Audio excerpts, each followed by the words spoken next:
بسم الله الرحمن الرحیم. د سولې پیغام رادیو قدرمنو اوریدونکو السلام علیکم. په دې هیله چې تاسو ټول درنو اوریدونکو به روغ جوړ خوشاله او سوکاله یاست او تر دې شیبې به مو د سولې پیغام رادیو له مختلفو خپرونو خوند اخیستی وي. دا شیبه تاسو لپاره پیل شو یو ځل بیا یو بل رادیویي ګردی میز. د نن ورځې د ګردی میز موضوع مو د رضاکارۍ فرهنګ دی.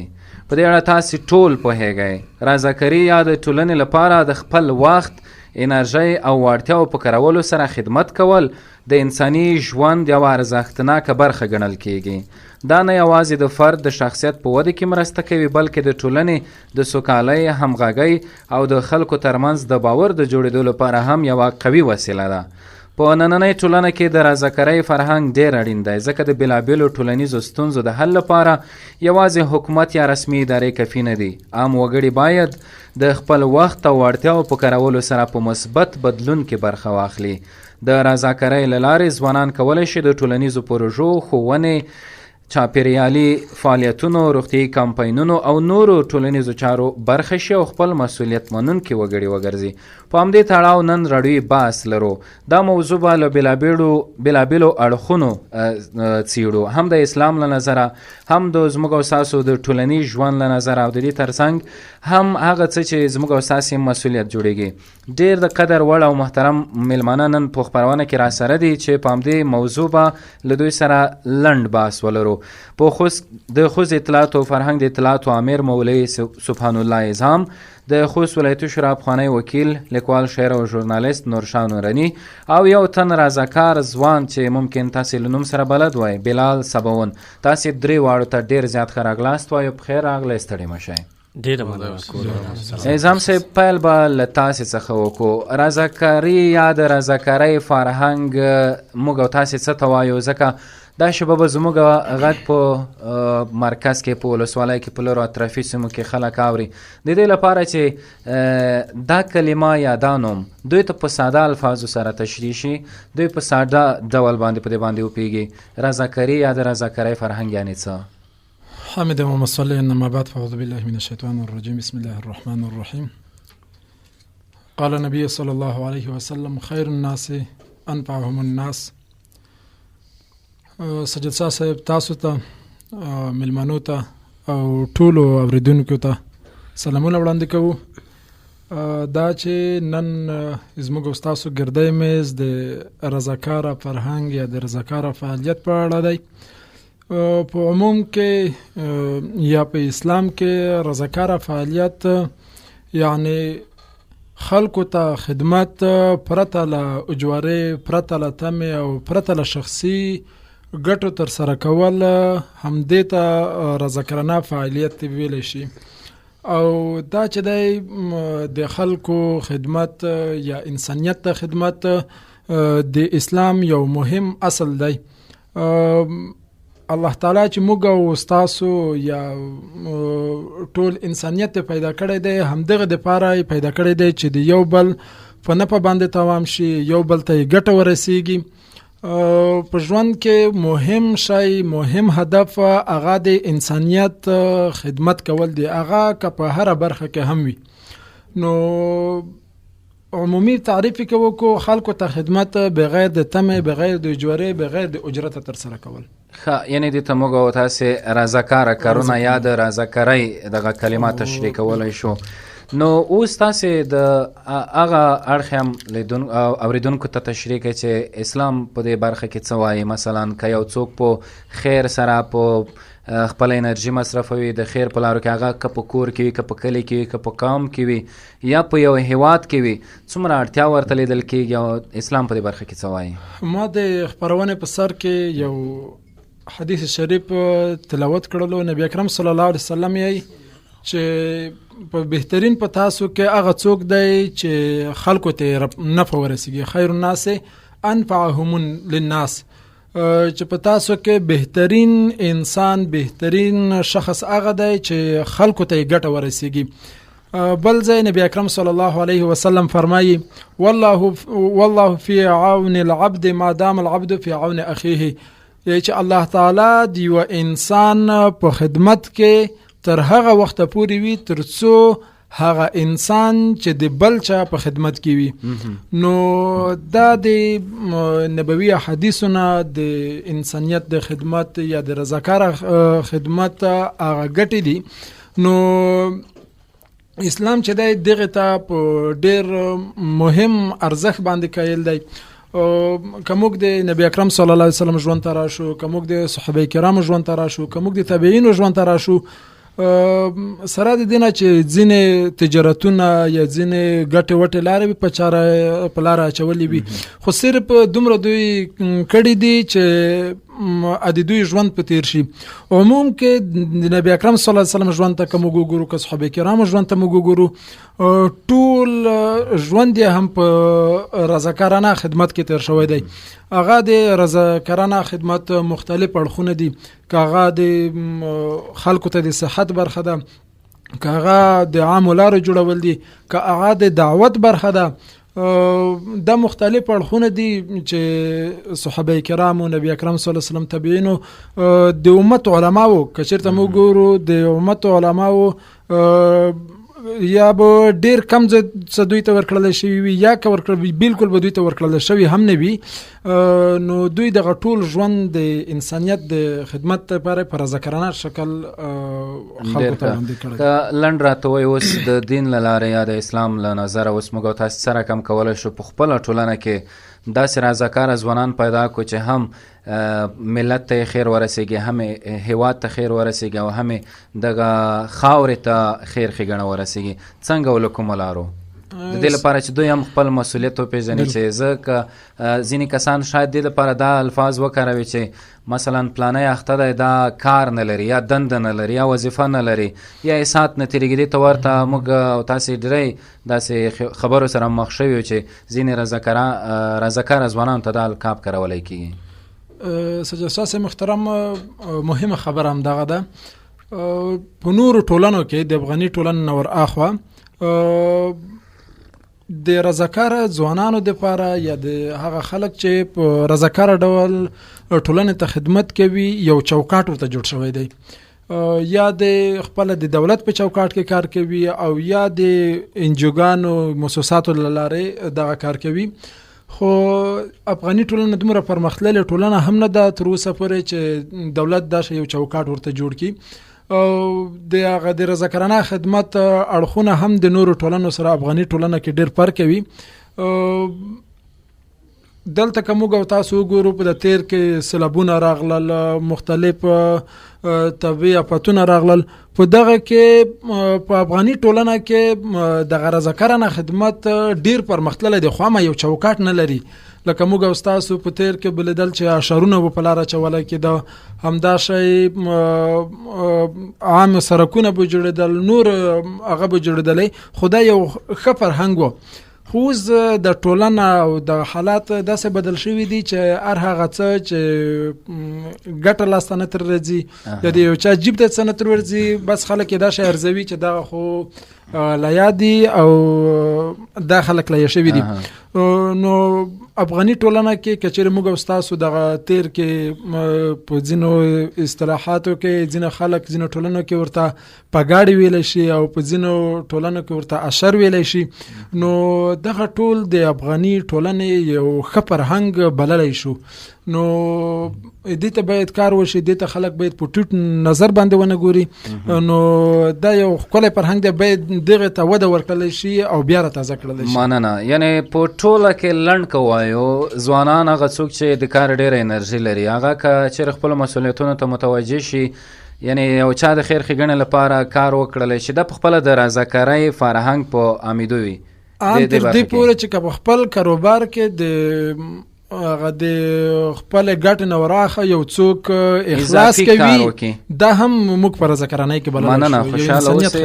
ډېره ښه مو تشریح کړل او ډېر ښه معلومات مو راکړل. زه باوري یم چې نن برنامه به د اورېدونکو لپاره په دې په زړه پورې چې دا موضوع زما لپاره هم دلچسپ او خوندوره موضوع ده. وکیل صاحب نوراني، تاسو ته درګرځو، د عمر په لحاظ له موږ او د ګډونوالو څخه مشر یاستئ، وظایف مو هم ډېر کړي دي، په دې برخه کې ستاسې تجربې هم ډېرې دي، او وظایفو ترڅنګ به حتما به رضاکارانه کارونه هم کړي وي د مثلا د ژورنالیزم په برخه کې د وکالت په برخه کې د سره په شاوخوا کې هغه اوس وخت کې فعلا د مشورتي بورډ غړي هم تاسې یاستئ دغه رضاکارانه کارونه ټولنې ته څومره ګټه لري او څومره یوه ټولنه په پښو درولی شي؟ بسم الله الرحمن الرحیم.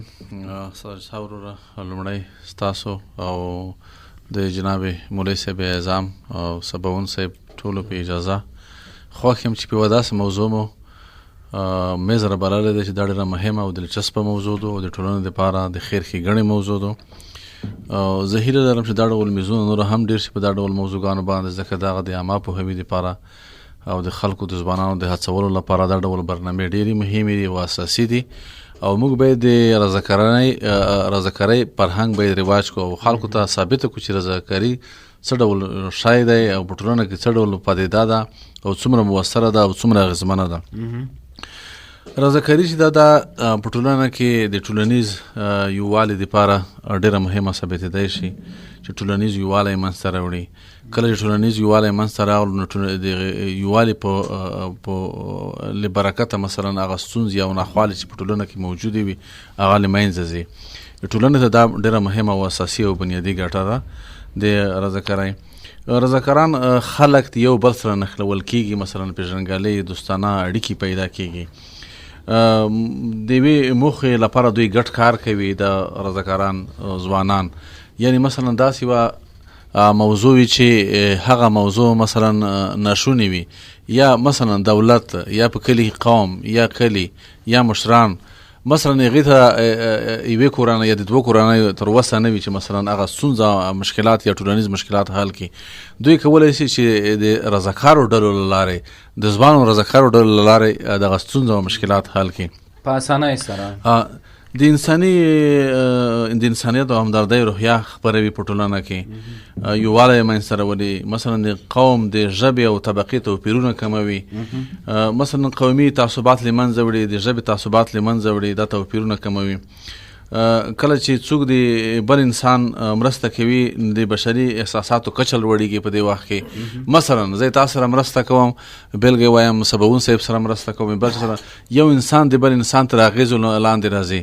هغه بشري عاطفه یا هغه کومه عاطفه چې دی لري هغه د انسان لوړېږي، احساس یې لوړېږي.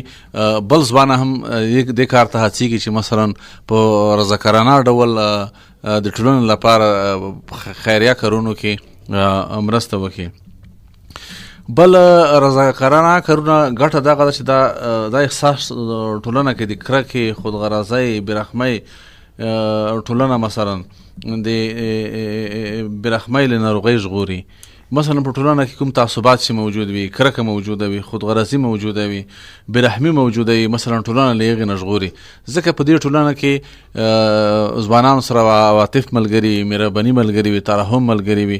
نور ځوانان او نور خلک هم دې ته هڅېږي چې په ټولنه کې مثلا داسې یو ګام پورته کړي چې د ټولنې د اصلاح او د سمون او د خیر ښېګڼې لپاره وي. رضاکاران د هغو خلکو مرسته کوي چې اقتصادي او ټولنیزې ستونزې ولري. مثلا څوک چې اقتصادي ستونزه لري، موږ بیلګې هم لرو په تیر کې، مثلا که په افغانستان کې بیلګې نه لرو، موږ په نړۍ کې مختلفې بیلګې لرو. مثلا بیل ګیټس یو شتمن امریکایي سړی میلیاردر دا په د روغتیا په برخه کې مثلا د سرمایه ګذاري د یتیمانو په بېوزلۍ په برخه کې مثلا دا ډېره غټه رضاکارۍ په څه نه دي ورته ویلي، مثلا چې ته یا په زور وکړه یا مثلا یا قدرت غواړي یا بل په رضاکار ډول دا کار کوي مثلا د ټولنې هغه دپاره، یعنې اقتصادي او ټولنیزې ستونزې هواروي. نور ډېرې موږ په نړۍ کې تقریبا ما چې زه امام مطالعې په اساس زه شپږ اووه داسې کسان پېژنم په نړۍ کې چې د رضاکارۍ د فرهنګ د ډولو یا د دغې منشې په اساس په ټولنه کې لوړو قدرتونو ته رسېدلي. حتی د رضاکارۍ د پیل په اساس یې په نړۍ کې په خپل هیواد کې بدلون راوستی دی، یعنی د رضاکاري مثلا رواج شوي ده او فرهنګ شوي ده. نو رضاکاري د ځوانانو لپاره علمي ښوونځی دی. مثلا دوی د رهبرۍ، خبرو کولو، ټیم ورک، مسؤلیت منلو مهارتونه زده کوي چې وروسته بیا په کار یا په تحصیل کې ترې استفاده کولی شي. نو رضاکاري ډېره مهمه ده. لنډ که دې برخه کې امیر صاحب اعزام هم ډېرې مؤثرې خبرې وکړې. زه فقط دې شي لنډه پایله وایم چې رضاکاري څومره مهمه ده که نه. رضاکاري د یو ملت زړه دی، د یو ملت زړه دی، هغه ځواک چې د انسانیت یووالي پرمختګ او سولې لپاره کار کوي. ما خبرې په دې باندې د سوال پای ته ورسېدې. اوس که یو څوک وي، دا خبره ما مخکې وکړه چې په یو لرې ځای کې زموږ غږ اورېدای شي به یو نالوستی کس دی، هغه په دې باندې نه پوهېږي چې د رضاکاري یعنې څه، یعنې که بیخي په ساده الفاظو تاسو هم د خپل لید د خپل دید له نظره ورپېژنئ. یعنې کلیوالي اشرونه کېږي، مثلا وخت نه وخت اعلان په جومات کې کېږي، کسان راوځي په یو هغې سره دا څه توپیر لري نه یې لري، هغې ته نږدې یو فعالیت دی. که په ټولنه کې د رضاکاره ځوانان مثلا باید همیشه یا په اداراتو کې وي یا مثلا په رسمي چوکاټ کې وي. رضاکاري دا معنی نه لري چې مثلا یو سړی دولتي کارمند دی، یو سړی مثلا وظیفه لري یا نه لري.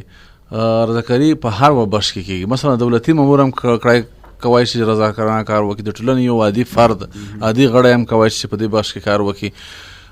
د رضاکاري مثلا چې موږ او تاسو بحث پې کوو، یعنی مثلا شپږ اووه داسې اصول دي چې مثلا موږ خلکو ته د رضاکاري تشریح کوو. یوه ښه بېلګه مثلا تاسو د راډیو ده، یعنې رسنۍ دي.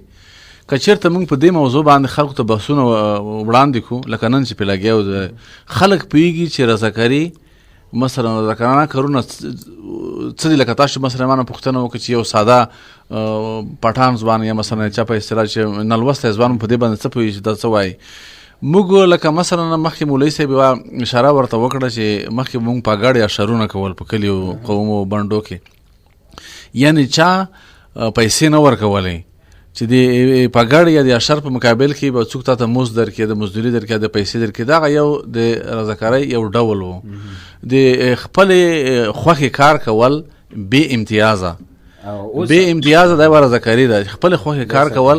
موږ او تاسو په خدای په رسول په دې عقیده لرو چې مثلا اجان ښکلی کېږي. موږ دپاره خو سل په سله په دې دنیا په دنیا کې ګټه لري. په دې دنیا په دې معنی ده چې مسلمان ته خیر ورسېدو، یا هم د ټولنې د بهبود دپاره د چاپېریال دپاره کار وکړو، یا هم د ناروغیو پر ضد مبارزه وکړو. کار وکړو چې د الله د رضا لپاره کار کوو. مولانا صاحب ممکن دا خبره هم د هغې ته نږدېوالی ولري. بالکل هغه رسمي چوکاټ ته چې لاړه شي رضاکار به ورته ویلی شي، او په عام اصطلاح کې نو موږ مختلف نمونه دي د الله د رضا دپاره، د خدای په لاره کې موږ جدو بس په دغه باندې حمل کوو چې د الله د رضا دپاره، ځکه موږ په آخرت باندې نو هدف دلته دغه دی چې رضاکار موږ هغې چاته وایي چې پرته بې امتیازه، چې پیسې نه غواړي، معاش نه غواړي، په چا باندې احسان نه اړوي، دی په داوطلب شکل په خپله خوښه په ټولنه کې کار وکړي. مثلا یوه عامه ستونزه ده، مثلا یا کوچنۍ ستونزه، یا په کلي کې ستونزه ده، یا شر ده، یا په ګاډه ده، یا د لارې جوړول دي،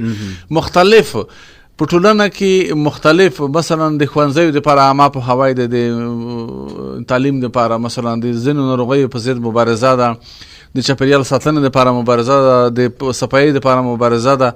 دا ټول په رضاکارۍ کې راځي دا کارونه. مننه نوراني صاحب محترم، ډېرو ښو نکاتو ته تاسې اشاره وکړه. راګرځو بلال صابون ته انتظار مو هم ډېر وکړ، خو بحث به په دې خوندور وي ځکه تاسې زموږ سره په نن بحث کې یوه نمونه یاست د رضاکارو ځوانانو له جملې څخه یو داسې کس یاست چې زه مو ګورم، زه مو تعقیبوم، له ډېره وخته راهیسې په دغه برخه کې خپل فعالیت کوئ، بې له کوم امتیازه منډې ترډې کوئ، او دا راته ووایئ چې څنګه دا احساس له تاسو سره پیدا شو د یو ځوان په حیث، یعنی د عمر په لحاظ تاسې له موږه کم یاستی، نو په دې عمر کې یو ځوان سره څه ډول دا فکر پیدا کېږي چې راځه زه ځینې کارونه باید په رضاکارانه ډول وکړم؟ آیا خپل آینده لپاره هم کوم یو پروګرام لرئ د همدې لارې غواړئ هغه تعقیب کوئ که نه دا یو فرهنګ رواجول غواړئ چې په رضاکارانه ډول په اداراتو کې، په کلیو کې، په بنډو کې، په ښار کې ځینې کارونه باید ترسره شي؟ بسم الله الرحمن الرحیم. ډېره مننه قدرمن ورور ساجد شاه صاحب او مولوي صاحب محترم اعظم ټول مودان، ډېره مننه چې موږ ته وخت راکړ څنګه کې کینو د ملي فکر او ملي روحیې جوړول لپاره یوه برنامه په مخ وړو. بخاطه که اصار نه دا خبرې وایي که دلته مایک کې لږ صحیح ده انشاءالله. مایک ما تاسو به خبرې ونیسم نه ما نه سا اوسه شو ولته مایک باندې ځکه کنه کې دلته هغه کې نه ټیټ شوی و. صحیح ده انشاءالله. بسم الله الرحمن الرحیم. ډیره مننه قدرمن محترم ساجد شاه ورور، ډیر مشر قدرمن ورور نورانی صاحب، محترم مولوی صاحب اعظم کور مو ودان، ستاسو له بلنې څخه خوښ په دې یم چې لومړی ستاسو په څېر له بافرهنګه او ښکلو مشرانو سره ناست یم. د ویاړ ځای دی چې نن ستاسو سره یو ځای په ملي فکر باندې سره ناست یو، د ملي فکر او د فرهنګ د رایجول لپاره کار کوو. ډیره مننه، ښاد اوسئ. ډیره مننه. راځم ستاسو د پوښتنې په جواب کې دا چې تاسو وایئ چې څه علت کیږي چې یو ځوان داسې فکر جوړوي چې د احساس ورسره پیدا کیږي چې دی مجبوریږي په خپل لاس په کار کیږي تر څو د ټولنې لپاره، د هیواد لپاره، په عموم کې د انسانیت لپاره رضاکارانه کړنې ترسره کوي. دا خو یوه داسې پوښتنه ده چې دا باید له هر چا څخه وشي، د یوازې زما څخه د په ټولنه کې باید د ټولنې د هر کشر څخه غږ که د ټولنې لوړ شخص دی هغه که ټیټ شخص دی، ولې د دې لپاره چې دا پوښتنه په عموم کې د انسانیت لپاره یو کار کول دي، د دې لپاره چې په انسانانو کې دغه فکر او روحیه را ژوندی شي چې احساس سمنه احساس چې کله زموږ سره ژوندی شو نو بیا موږ دې ته متوجه کیږو چې زه د یو ځوان په صفت سم مسؤلیتونه لرم چې د هغې له برخې څخه یو هم د ټولنې لپاره رضاکارانه کړنې دي. نو زما په اند چې ځوانان خو لومړی باید خپله هڅه او مطالعه وکړي چې زه د یو ځوان په صفت چې د ټولنې د ملا د تیر حیثیت لرم، زما مسؤلیتونه څه دي چې زه باید په ټولنه کې رضاکارانه کړنې ترسره کړم. بیا په داسې فکر سره چې زما کړنه غیر د کومې ګټې چې ماته کومه ګټه لاسته راشي، غیر له دې چې زه کوم امتیاز واخلم، غیر له دې چې زما د شخصیت لپاره کار شوی وي، زما د راتلونکي لپاره. داسې فکر جوړول دا د ځوانانو لپاره ضرور او مهم ده او دا د ځوانانو د ژوند هغه اساسي بنسټ جوړوي.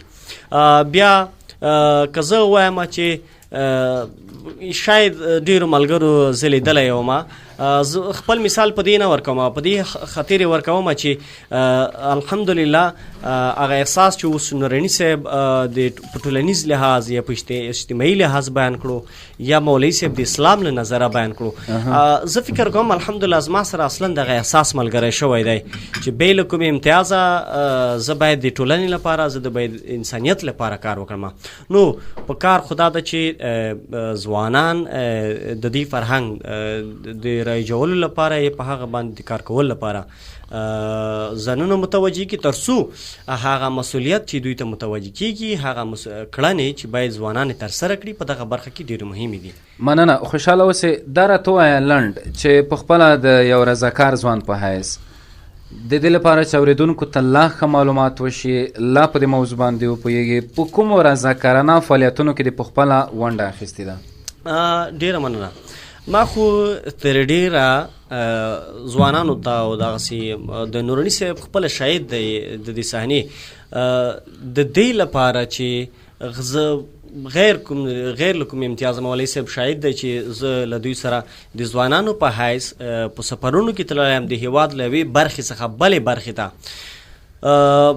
فکر کوم ستاسو خبر ادب دا و چې څه علت شو یا د څه لپاره که نه؟ ادب مې دا دی د پوښتنه لنډه داسې ده چې اورېدونکي په دې موضوع باندې لا ښه وپوهېږي، د رضاکارانه فعالیتونه دوی ته لا تشریح شي، ته ژوندی بېلګه یې زموږ لپاره، دوی ته دا اوس مثالونه ورکړه. مثلا ته په کومو ټولنیزو فعالیتونو کې برخه اخیستې ده؟ مثلا چېرته د په تعلیمي برخه کې یا کوم ځای کې د سړک جوړونې په برخه کې دې کار کړی دی یا د دې سره پخوا کې غونډو کې دې په رضاکارانه ډول برخه اخیستې؟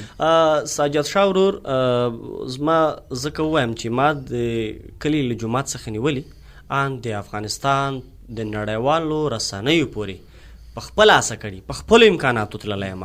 یعنې داسې به درته ووایم چې زما د خپلې د ګېډې د جیب خرڅ مې اخیستی، کابل ته تللی یم، هلته مې له نړیوالو رسنیو سره په رضاکارانه توګه برنامې په مخ بیولې دي. د دې لپاره چې زما هغه ټولنیز رضاکارانه مسؤلیت ادا شوی وي، د دې لپاره چې هغه زما د عمر ځوانان له ما څخه متاثره شي، د دې لپاره چې د دوی هغه احساس چې په دوی کې شته لا ژوندی نه دی هغه را ژوندی شي، د دې لپاره چې ما هغه رضاکارانه ټولنیز مسؤلیت ادا کړی وي، ما د جومات څخه نیولې ان تر نړیوالو رسنیو پورې دغه خپل مسؤلیت غیر له کوم امتیاز ادا کړی دی. په دې کې خلک شاید دي، ما درته وویل چې نوراني صاحب دی چې زه یې تشویق کړی یم د دې لپاره چې زه رضاکارانه کارونه وکړم غیر له کوم امتیاز څخه.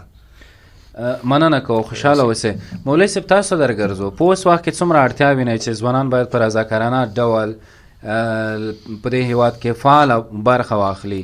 او لکه څه ډول دا پوښتنه چې ما له بلال سبون څخه مطرح کړه چې ژوندی نمونې هم که ورته بیان کوي. اوس نږدې وختونو کې داسې رضاکارانه فعالیتونه چې شوي وي او تاسو ترې معلومات ولرئ، هغه به کومې چې ځوانان لا پرې پوهېږي، مشران پرې وپوهېږي، زموږ خویندې هغه څوک چې دا شبه زموږ راډیو تعقیبوي هغه هم پرې وپوهېږي؟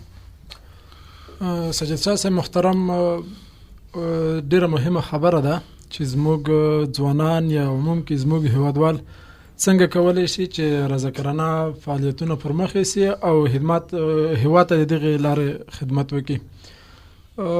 ما مخکې یادونه وکړله چې په دې هیواد کې د رضاکارانه فعالیتونو که نومونه یې اگر که مختلف وو خو ډېرو لارو دغې ته کار کېدلو، خو نن سبا وخت کې هیواد دې ته ډېره تشه احساسوي، باید په دې برخه کې کار ورته وشي.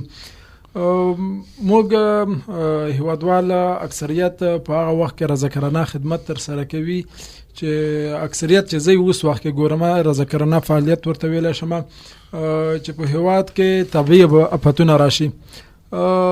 په تیر کې زه چې د ځوانانو امیر وم، اوس د اطلاعاتو امیر په صفت خپل مسؤلیت مخې ته وړم. د ځوانانو امریت په وخت کې موږ ځوانانو ته په اطلاعات کلتور ریاست کې کورسونه د هیوادوالو د ځوانانو دپاره په لاره اچولي وو. د هغې ته به ډېر زده کوونکي دا شی وو، استادان چې په رضاکارانه شکل به موږ ته راتللی، هغه درسونه به موږ سره مخ ته وړل.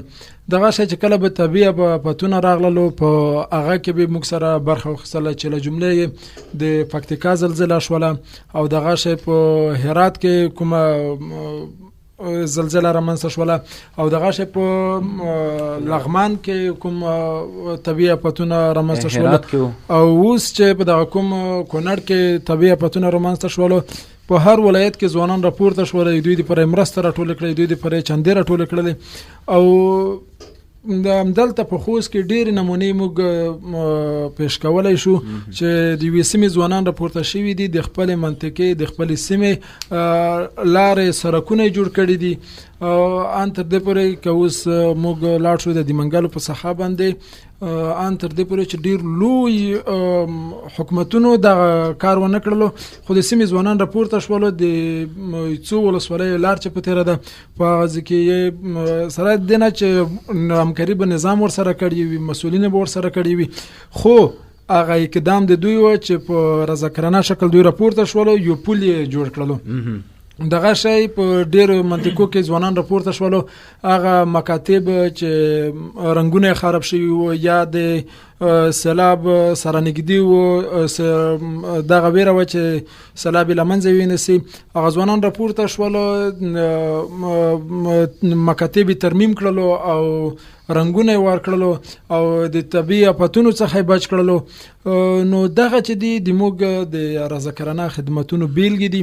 که اوس ځوانان، هر ځوان، ما مخکې یادونه وکړله چې که یو ځوان په دې احساس یو خپل کاروبار کوي چې زما خپل ګټه ډېر په نظر کې ونه نیسي، بلکې د هیوادوالو فکر ورسره وي، د انسانیت فکر ورسره وي، د هیواد فکر ورسره وي، نو د هیواد بیا په پښو درېدلی شي. په خپله برخه کې په خپل تجارت کې چې د هیوادوالو دپاره اخلاص وکړي، نو دا موږ په رضاکارانه خدمت کې ورته اچولی شو او هغه چې موږ چې آخرت ته یوه لویه ذخیره هم ده. مننه، خوشحاله اوسئ. دوستانو، تاسو همدا شبه سولې پیغام رادیو اورئ او د رضاکارانه کړنو یا د رضاکارۍ فرهنګ په تړاو یو راډیوي ګردی میز لرو. د باس میلمانان پرې ډېرې ښې او مؤثرې خبرې کوي. د پای شپې هم را رسېدلې دي. نورني صاحب تاسو درګرځو د ادارو ترمنځ رضاکارانه کړنې او د دې ترڅنګ په رضاکارانه ډول دوی ته خدمت کول، دوی ته ورتګ، دا به څومره دغه ادارې نورې په پښو ودروي او دې سره پخوا کې به زموږ او ستاسې هغه ځوانان یا هغه څوک چې په خپله خوښه غواړي په ځینو برخو کې تجربې زیاتې کړي، په دې کې به څومره رول له دوی سره ولوبوي چې دوی هم په دغه برخه کې تکړه شي، فعال شي، په یو څه باندې وپوهېږي او ادارې به څومره ودرېږي په پښو. رضاکاري چې مخکې مو بحث پې وکړو چې دا بې امتیازه کار ده، د یو انسان ژوندی احساس ته چې مثلا فکر ولري، احساس ولري د دنیا دپاره، د عقبا لپاره. ځکه موږ او تاسو مسلمانان یو په دې عقیده لرو چې که موږ په ټولنه کې خیر ورسوو نو الله تعالی به یې په جهان کې موږ ته خیر او ثواب راکړي. نو ډېر خلک یا موږ او تاسو افغان ټولنه یا مسلمان ټولنه ډېر خلک په دې نیت هم دا کوي، دا کار کوي چې مثلا د دې جهان لپاره خیر رسول د ټولنې ته دا یوه بهترینه صدقه ده. یو خو په ټولنه کې کوم کار چې ځوانان کوي یا ټولنه کوي په ټولنیز لحاظ، مثلا پرته هغه ځوانان چې مثلا په دولتي ادارو کې ښکیل نه دي، یعنی وظایف نه لري غیر رسمي ډول، دا کار کول په ټولنه کې یا په حکومتي اډانه کې مختلفې ادارې موږ د بېلابېلو برخو دپاره لرو. اوس مثلا زه بېلګې وایم، کچېرې موږ د چاپېریال د ښکلا لپاره یا د چاپېریال د سمسورتیا لپاره یا د ونو د کینولو لپاره یا د نیالګیو د پالنې د اوبو خړوبولو لپاره موږ فرض کړو موږ د چاپېریال ساتنې ریاست لرو، خو په دې برخه کې چاپېریال ساتنه هغه امکانات لري مثلا کېدای شي بشري قوا یا ځواک ونه لري.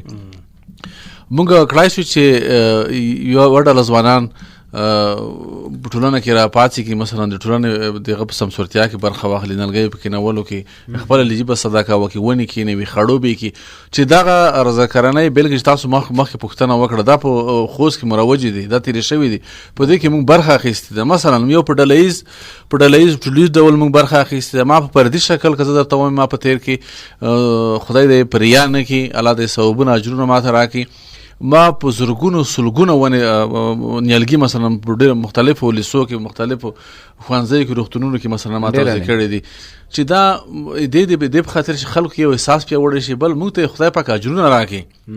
د رضاکاري چې دا په انساني ټولنه کې، خصوصا په مسلمان افغاني ټولنه کې، دا خپله یو عظیمه اجر د صدقه ده. ځکه موږ او تاسو په عقبا مثلا په خدای مثلا باور لرو چې مثلا موږ او تاسو تلونکي یو په جهان باور لرو چې دوزخ او جنت شته، نو په دې دلیل هم موږ او تاسو باید ډېر پیاوړي وو. د هغې په اصطلاح چې ما مخکې یاله لکه نیلسن منډیلا یا مثلا بیل ګیټس یا مثلا نور داسې مهم شخصیتونه شته، لکه په افریقا کې مثلا یو مشهور مبارز سړی تر شوی تقریبا میلیونونه ونې کینولې دي په خپل لګښت باندې نه په کینیا کې. دې اوس په هلته د چاپېریال د ښکلا دپاره مبارزه کړې ده، یو د رضاکارۍ یو احساس یې پیاوړی کړی دی په خلکو کې، چاپېریال باید څنګه وساتو. هم دې ته ورته نوره په روغتیا برخه کې، اوس مثلا په روغتیا برخه کې که چېرته دولت عام روغتیا ریاست لري، دا رسیدګي ونه شي کړی، مثلا ځوانانو سره فیسبوک ورسره دی، رسنۍ ورسره، ټیک ټاک ورسره دی، مثلا مختلف اکاونټونه لري، دی کوای چې دی لري مثلا ټولنې ته عامه پوهاوی ورکړي چې دا مریضي ده، مثلا دې مرضۍ نه سړی باید ځان وژغوري، ځان باید واکسین کړي، مثلا دې دپاره باید تدابیر ونیسي، دفاعي سیستم بیا پیاوړی وي، دا واکسین ووایي. دا ګوره د ځوانانو دا خپله رضاکاري، لکه مثلا دا مخکې سباوون صاحب یادونه وکړه چې ما مثلا ما په تلویزیونونو کې خبرې کړې دي، خو دا داسې تشریحات ورنه کړه. ما دا بحثونه اورېدلي چې مثلا د ټولنې د بهبود دپاره، د خلکو مثلا د اذهانو د تنوین لپاره چې ځوانانو ته ویلي چې دا وطن تاسو وطن دی، په دې وطن کې باید په هره برخه کې تاسو مثلا باید فعاله ونډه واخلئ، په تعلیمي برخه کې، په اقتصادي برخه کې. نو کله چې ځوانه طبقه یا مثلا مشره طبقه راپاڅېږي په ټولنه کې، هغه کارونه چې په دولتي ادارو پورې مربوط دي دوی وکړي، نو دلته د دولتي ادارو بار کمیږي، دوی اوږې سپکېږي په دې باندې، او ټولنه کې هغه کارونه چې مثلا پاتې نه وي کارونه چې پاتې نیمګړي پاتې وي کړای شي چې مثلا یوه ډله ځوانان د یوه ټولنه کې راپاڅېږي کارونه ډېر زر او په چټک سره مثلا سمبالي ځکه دلته د کارونو چټکتیا منځته راځي چارې سر ته رسېږي دا خو بېلګې دي مثلا د عامه پوهاوي په برخه کې نوی کال پیلېږي ډېرو ځوانانو دا شته په تېر کې کړي هم دي نوی کال پیلېږي د تعلیم په برخه کې ځینې ځوانان راپاڅېږي یوه ډله ځوانان په تېر کې وو اوس هم کېدای شي وي هر کال دا کمپاین کېږي چې مثلا خپل ماشومان په ښوونځیو کې تاسو شامل کړئ چې ښوونځی سینې پوره کړي دا په خپله یو د رضاکارۍ یو بهترین دود دی موږ او تاسو کې دا کلتور او فرهنګ شته خو فقط د دې لپاره چې دا لږ انسجام ورکړل شي د دې لپاره تاسو یې طریقه مثلا د راډیوګانو د تلویزیونونو طریقه د عامه رسنیو طریقه موږ او تاسو باید عامه پوهاوی وکړو چې دا فرهنګ لا پیاوړی لا غښتلی شي اوس یو څه نه څه پس روان دی دا خو که دا موږ غښتلی کړو دا دولت لپاره څه پکار دی د دوی لپاره زمینه سازي وکړي د خلک وهڅوي ورسره کښېني مثلا لکه دلته د اطلاعات کلتور یو نماینده اعظم صاحب موږ سره ناست دی د اطلاعات کلتور اطلاعاتو امیر دی وخت نه وخت دوی برنامې چمتو کړي دي مثلا که دا برنامې لږې نور هم ډېرې شي مثلا سیمو منطقو ته د ځوانانو دپاره یو تفریح زمینه مساعده شي هلته یو داسې روحیه ورکړل شي چې مثلا د وطن د ښکلا د چاپېریال پلانی ځای پلانی ځای دا بیا ګډ اشر هم ورسره کوي مثلا په ښار کې موږ وخت نه وخت ګډ اشرونه هم کړي دي تاسو ته په تېر کې معلومات وي چې د ښاروالۍ له پرسونل سره د تنظیف پرسونل نه علاوه موږ مشران راوتي دي په خپله جاروګانې په لاس کې نیولې وي د ښار مجرو کړی دی چې دا یو بهترین غدی بېلګې دي چې موږ په موږ کې شته خو دا باید دوام ورکړل شي او دا په هغه ټکانای باید نه شي دا لا پیاوړی شي مننه نوراني صاحب ډېرو ښو موضوعاتو باندې وغږېدې او ښو نکاتو ته د اشاره وکړه وروسته پوښتنه بلال صاحب له تاسو کوو رضاکارانه کارونه دې ډېر کړي دي مخکې مو هم وویلې چې ته یو ژوندی بېلګې نن خپرونه کې نن ګردې میز کې لنډ ووایه چې رضاکارانه کړنو ستا په ژوند کې څومره تغییر راوستی دی څومره شخصیت یې درکړی دی په ټولنه کې د محبوبیت څومره زیات شوی دی دې سره خلک څومره د احترام په سترګه درته ګوري او هغه څه چې ته یې اوس کوې څومره د ترشا ځوانان ولاړ دي او څومره سپورټ او حمایت لري ډېره مننه که زه لومړی یو ښه مثال د دې ورکړم چې نن چې زه دلته ستاسو سره په برنامه کې ناست یم دغه زما لپاره یو ژوندی ویاړ دی او دا یې ښه مثال دی د هغه ځوانانو لپاره چې دوی زما غږ اوري حتی داسې خلک به وي چې زما به نږدې ملګري وي هغوی به زما غږ اوري زما کلیوال به وي هغوی به زما غږ اوري زما ملګري به وي هغوی به زما غږ اوري دوی ته دا وایم چې دغه ویاړ ما ته چا راکړی دی دا نه پیسو راکړی دی نه بل چا راکړی دی دغه ویاړ ما ته دغه رضاکارانه کارونو راکړی دی چې هغه احساس مې له ځانه سره ژوندی ساتلی دی رضاکارانه کارونو لپاره مې په میلیونونو روپۍ نه دی لګولی د رضاکارانه کارونو لپاره مې یوازې احساس ژوندی ساتلی دی او که ووایم چې مخته یې ډېر سره کړي دي یعنې دومره یو ښه احساس لرم چې ځوانان چې ښه باید ونه وایم خو بیا هم د دې خاطره وایم ځوانان هڅه کوي چې په سوشل میډیا فالوورز پیدا کړي که زه ووایم چې د سوشل میډیا نه رانیولې ستاسو په څېر د مشرانو ملګرو ویاړ او حتی تر دې چې زه د لوړپوړو چارواکو سره د همدغه لارو معرفي شوی یم د سوشل میډیا لارې رانیولې تر دغه رسنیو پورې دا ټول ویاړونه چې ما ته راکړي دي دا دغه رضاکارانه کړنو راکړي دي چې ما په ډېرو کم امکاناتو سره فعالیتونه ترسره کړي دي د هغو فعالیتونو ثمره دا ده چې الحمدلله زه اوس په محبوبیت که درته وایم چې ما لپاره په کار نه وه چې ما یو څوک تعقیب کړي الحمدلله د سوشل میډیا په برخه کې ډېر فالوورز لرم هغه وجه څه ده وجه دا ده چې په کم امکاناتو مې مبارزه شروع کړې ده او کوم یې که ووایم په ټولنه کې الحمدلله په هر جومات کې چې کښېنم په هر مجلس کې په هر ځای کې چې کښېنم زما له عمر څخه زما د ساویې څخه ډېر لوړ خلک دي چې ما ته احترام لري او زه دا ویاړ له ځانه سره په دې لرم چې رضاکارانه کړنې مې په ټولنه کې ترسره کړي دي دا مې نه دی ویلي چې زه باید د دې کار په مقابل کې یو څه لاسته راوړم همدغه ځای ته چې زه راغلی یم غیر له کوم امتیازه راغلی یم چې زه باید څه لاسته راوړم خو یوازې دغه فکر سره موجود ده چې دا زما مسؤلیت دی دا کار چې په ما باندې کېږي یو وار نه 100 وارې باید وکړم. هغه که د هیواد په هر ګوټ کې کېږي تللی یم. امیر صاحب د اعظام په امر سره د نورو مشرانو په امر سره له هیواد له یوه برخې څخه ان تر بلې برخې پورې موږ د شپې او د ورځې سفرونه کړي دي. مننه، خوشحاله اوسئ دوستانو. زموږ بحث هم په همدې ځای پای ته رسېږي. 10 دقیقې له خپل ټاکلي وخت څخه خبرې اوږدې شوې ځکه چې بحث ډېر خوندور او ډېر زموږ لپاره هم په زړه پورې او په یوه نوې موضوع باندې وغږېدو. د نن ورځې موضوع مو د رضاکارۍ فرهنګ و. تاسو ټولو ته به په مختلفو برخو کې دا شیبه معلومات ترلاسه شوي. په ننني بحث کې را سره ډېر د قدر وړ میلمانه وو. د خوست د اطلاعاتو او کلتور د اطلاعاتو امیر مولوي سبحان الله اظهام او د خوست ولایتي شورا پخوانی وکیل، لیکوال، شاعر، ژورنالیست او د دې ترڅنګ د خوست ښاروالۍ مشورتي بورډ غړی نورشاه نوراني. دغه ډول نن په خپرونه کې یو ژوندی نمونه، یو ژوندی بیلګه چې رضاکار ځوان دی، همیشه یې په رضاکارانه ډول په مختلفو فعالیتونو کې ونډه اخیستې ده. بلال سباونو، ستاسې د درو واړو له راتګ څخه ډېره زیاته مننه کوو چې استودیو ته مو تشریف راوړ. هر کله راشئ.